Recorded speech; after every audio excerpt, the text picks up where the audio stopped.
E o Pedro Duran também está aqui em contato com várias autoridades, também na busca por informações da defesa de Renato Duque. De novo falando de Renato Duque e de novo falando de Lava Jato, Pedro Duran. É isso, Carol. É importante dizer que Renato Duque foi um dos diretores mais longevos na Petrobras. Ele ficou de 2003 até mais ou menos 2015, foram mais ou menos uns 12 anos ali.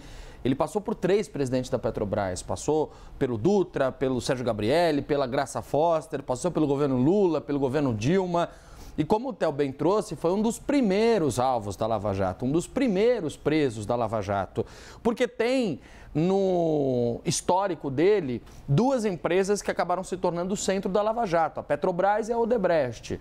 O Kleber também explicava, basicamente, o que foi apontado contra Renato Duque foi que ele usava o cargo dele de diretor de serviços na Petrobras para negociar com empresas privadas e ganhar propina com base na facilitação de empreendimentos, de contratos para construções e obras, por exemplo, de refinarias na Petrobras.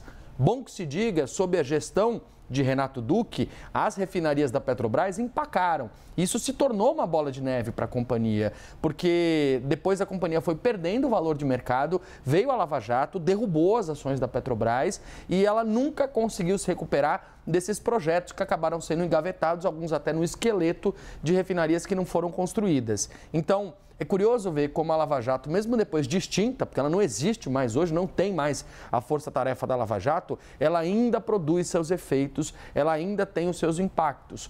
E não há nenhuma dúvida, do ponto de vista prático, para a Justiça, que o esquema de corrupção na Petrobras efetivamente existiu. Então, critique-se a Lava Jato quanto for, é uma operação que despertou a ira, a raiva de setores da sociedade, seja o setor da construção civil ou até mesmo os setores da esquerda. Efetivamente, eles conseguiram encontrar um novelo de lã que foram puxando e que levou todo um esquema encadeado de corrupção que hoje culmina na prisão novamente de um ex-diretor da Petrobras. Repito, Renato Duque condenado, mais uma condenação que se soma contra ele, ele que era diretor de serviços da Petrobras.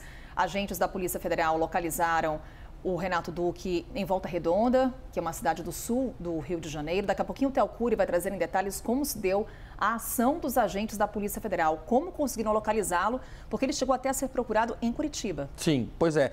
E ele teve contra ele um pedido de devolução, uma determinação de devolução de centenas de milhões de reais pelo Tribunal de Contas da União. Ou seja, vários órgãos diferentes com investigações paralelas confirmaram que Renato Duque era um corrupto, era um diretor da Petrobras que desviou dinheiro.